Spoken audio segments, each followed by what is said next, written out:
thank and recognize Paul and Serving Seniors.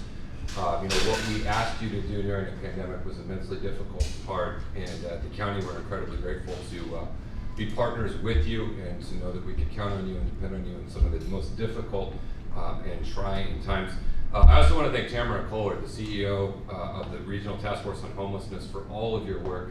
Homelessness is a challenging issue. It is a vexing issue. It's an issue, frankly, that a lot of times folks try to avoid dealing with because it is hard.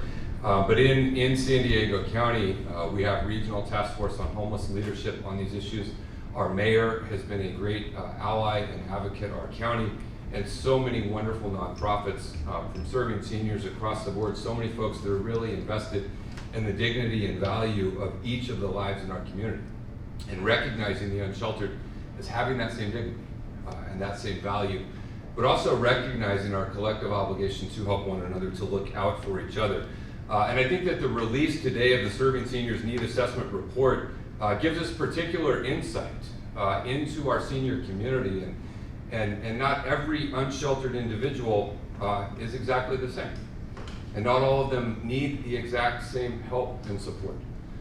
Someone who has been chronically homeless for a significant amount of time, that has serious issues with substance use or mental health injury or illness, will need a different level of help and support than the individuals who I might see in my neighborhood sleeping in their car, who wake up and drive to work every single day.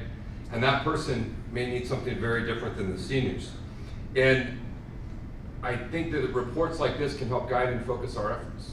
An intentional focus around knowing what we are confronting, knowing what we were up against, and being able to tailor a variety of solutions to try and meet the needs of individuals. And we know that this population is different because of the work that's been done here. We know that they have increased medical issues, they have potential mobility challenges, which can make it difficult. We know that they often have unfamiliarity or at times disconnected from technology. It isn't enough to put up something and say the information's on a website and expect everyone to be able to access it. But we also know that particularly with seniors, so much of this is driven by economics. It's an economic reality of a lack of available funding and the cost of housing being too much. And the root cause of homelessness at its core is poverty. It is that people don't make enough money to be able to afford a place to live. And we know that this is particularly true with our senior population.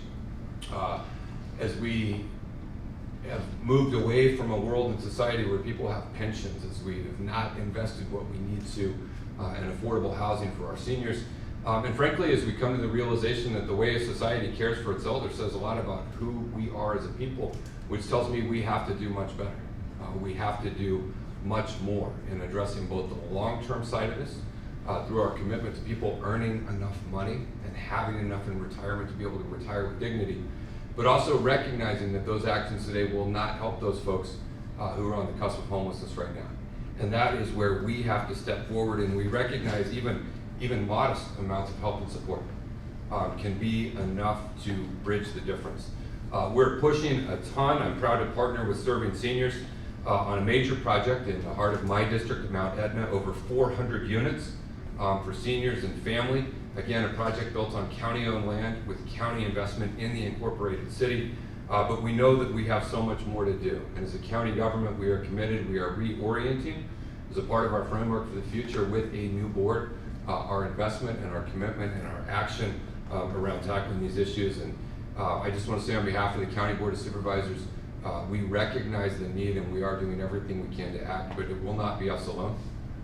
It will be us, it will be the city, it will be RTFH, it will be Paul and his organization and so many others to come together and better meet the needs of our seniors. So Paul, we thank you so much for everything you do. And for this report, it is very helpful. It does guide and inform our policy thinking and decision making moving forward. And for everyone out there who is a part of working on this issue, we thank you as well. So.